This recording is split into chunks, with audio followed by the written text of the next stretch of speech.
Hey guys, I'm running a huge giveaway for Cyberpunk 2077, probably the most anticipated game of the year, giving away a collector's edition box for any platform. If you'd like to enter, there'll be a link at the top of the video description and in the comment section down below. With that being said, I hope you enjoy the video. What is going on, everybody? Willis Gaming here. We are back again with another Division 2 video. So we've just finished up the state of the game. This has probably been the best state of the game in the past few weeks. We've got a huge video to break down. We've got a lot of new stuff coming in Title Update 5. New exotics, new weapons. In this, I'm going to be covering everything that they told us on State of the Game, cutting it down. And yeah, if you haven't done so, guys, make sure you are subscribed to the channel with bell notifications turned on so you're notified every time I upload a video. Also, don't forget to leave a like on this video to support the channel. It takes like 1 second. Just scroll down, hit that like button. It would make my day. So, State of the Game, the 26th of June. Pretty much, it's been awesome. Like, this has been a really good state of the game. They showed a lot of new stuff. They showed new weapons coming. They showed new exotics coming. They talked about skill builds. We've got stuff to do with vendors, crafting, heroic bosses, dropping exotic items. So let's just jump straight into it. So tomorrow there will be a maintenance that apparently will fix the exotic holster being able to be recalibrated onto other pieces of gear. Pretty much how they're going to do this is if you recalibrated the exotic holster onto a piece of gear, that piece of gear will be rolled back to its original perk, but if you did it, you will lose the exotic holster. So yeah, don't do it because there is a patch coming out tomorrow, but apparently that patch has just been delayed, so I'm not sure when the official date for that is, but I think it's sometime tomorrow at a different time. But yeah, the PTS for Title Update 5 will start on Monday. And obviously the PTS is the public test server for PC, and it will be more focused towards certain activities instead of being fully open. They're going to have a schedule on what they're going to be dropping, I guess, throughout the days. So they obviously want us to test certain stuff on certain days. So they're going to have a plan of, I guess, action to tell us what to go do and test out, I guess. So there is a fix for specialization ammo not dropping. This is being worked on. The Echo and Foxtrot errors are being worked on. Specialization ammo dropping from killing animals will be fixed, so have fun while you can. Skills will be seeing an overhaul in order to make skill builds viable for all content. So this is something they touched on a lot in the live stream. They're working a lot towards making skill builds actually viable in the game. So if you have a lot of skill power, it's going to benefit you a lot. And they've done it in a way which doesn't impact, I guess, weapon damage and without nerfing weapons, which is really good. So you can still have a really good weapon build, I guess, and have a little bit of skill power, and your skills will still be insanely powerful. So skill builds will be brought up to DPS build levels without changing weapon DPS builds. Cooldown reduction becomes skill haste, so all cooldown reduction on gear becomes skill haste and gets a 33% boost. So if you're aware right now, pretty much on some pieces of gear you will get cooldown reduction, and this is for skills.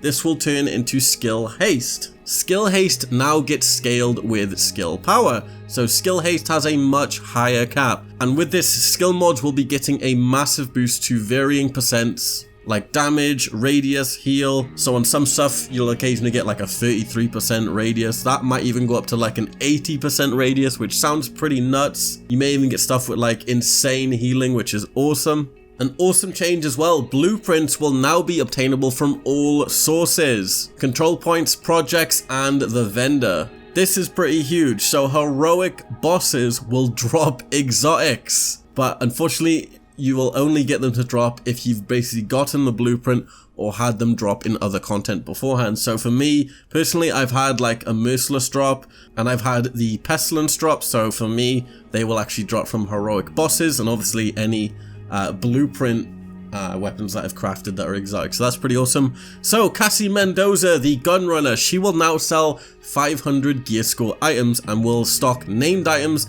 and exotics on top of the normal loot. So she's going to be the Zer of Division 2. She's going to sell exotics now. That's pretty awesome. I don't know how expensive these exotics are going to be, but the fact that she's going to be able to sell these exotics now is super exciting and I cannot wait. I've been collecting the named items. I don't know if you guys have, because I know they pretty much said they were going to buff the named items.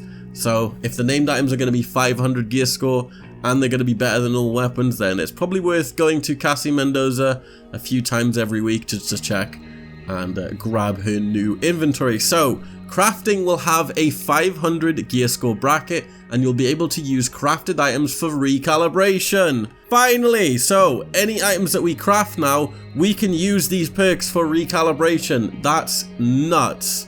I think it was one of the most stupidest things in the game, not being able to, I guess, use these crafted items, or even, I guess, take perks from these crafted items and put on your other pieces of gear. So that's awesome. It's definitely addressing the loot issue in a way. So this was pretty hyped on the live stream. Pistols will now get flashlight attachments so we can see in the dark. So if you're ever in those dark buildings in Washington and you cannot see, pull out your flashlight or pull out your pistol even, and you'll be able to see. So on to the, I guess, massive news which is coming with Title Update 5. They will be releasing new items. So yes, I guess new high-end, so to call it, a new LMG called the Stoner, and a new AR called the Carbine 7. They're also releasing a lever action, what looks to be exotic rifle, which is pretty nuts, and a new pair of exotic gloves, which I'll be showing on screen right now. The lever action rifle looks like it's got some sort of snake wrapped around it. This is definitely an exotic. Maybe there's going to be like a quest line for it, or maybe it's even one that you get to drop. The exotic gloves, the perk on this, he did mention, these will give special effects to your skills depending on which skills you use.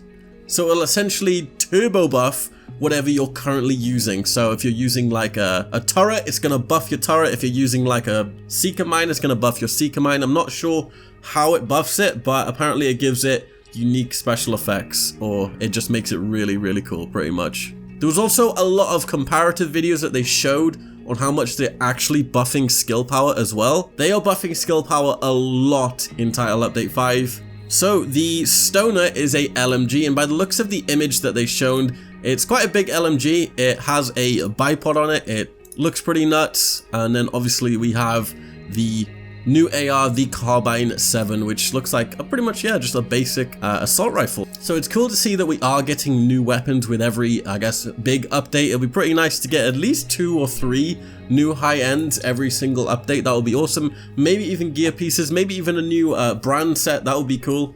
So here they're showing the before and after of the, I guess, Seeker Mine, on how much damage it does to a named enemy. So before, it would only take off like 2 bars, and then after, it would actually pretty much just almost instantly destroy the named enemy. And apparently this is with a build, I guess, without much skill power, and he's not even running explosive damage on this build, so that's pretty crazy. But one thing to mention is they did say that they were testing this on normal and it wasn't World Tier 5. Obviously they want you to know that this probably won't happen in World Tier 5, just one-shotting a named enemy, but it will do considerable more damage than just 2 bars, or yeah, it would probably even do like 4 or 5 bars on World Tier 5, but considering that's with skill, that's pretty nuts damage. So next they're showing the Bombardier drone, and before, as you can see, when it goes in for its bombing run, it pretty much does like, yeah, 1 or 2 bar, and then after the skill damage increase update, it pretty much just one-shots the named enemy. So yeah, Bombardier drone's gonna be pretty nice to use in clearing out rooms and stuff. So here we get to see the turret and how much the turret has been increased. Now, when I first started playing the Division, I loved using this thing, but it kept crashing the game and it was kind of buggy and it didn't do much damage. So before it would take like 4 seconds to kill an enemy, now you can pretty much just instantly melt an enemy. It's pretty crazy. And there you can see him using it against a Chungus or a fat guy. And it's doing work, it's doing a lot of damage. Like, obviously, yeah, you're not going to be able to just shred these enemies in World Tier 5, but having that sustained damage just shooting the Chungus is going to be really, really nice. Like, even if you have the turret on the side, it's really awesome. He's also got the assault drone shooting it as well, so they've got that team action going on there, which is pretty funny. So yeah, you may even just be able to kill a Chungus with a turret and a assault drone, so that'll be pretty awesome. Now here's one last test video they did, and I know a lot of people are going to be excited for this. They are buffing shields. You can now tank with shields. This is awesome. So you're not going to get one shot anymore while holding your shield. Hopefully it won't be completely useless, but by the looks of it, 2 seconds compared to this 22 seconds of sponging damage seems like a lot. And like I said, apparently this guy isn't even using that much skill power, and the fact that you're able to just tank so much more is going to be freaking great. But that's pretty much everything they mentioned on the state of the game. It was definitely a really awesome state of the game. Props to Massive, definitely the best one in a while. Definitely what we wanted to hear. We wanted to hear them address the loot and stuff like that. They didn't really mention anything about more loot drops or anything, but hopefully next week's we'll hear a bit more. I'm definitely going to be jumping on the PTS, testing out a bunch of stuff, and I cannot wait. But I hope you guys enjoyed the video. Subscribe to the channel if you're new. Make sure to hit that like button, and obviously head over to my discord.gg/Willis if you'd like to form a group for the raid, Destiny, Division, all that good stuff. Just jump in. It's an awesome community, and we're really helpful. So I'll see you guys in my next video. This has been Willis Gaming, and peace.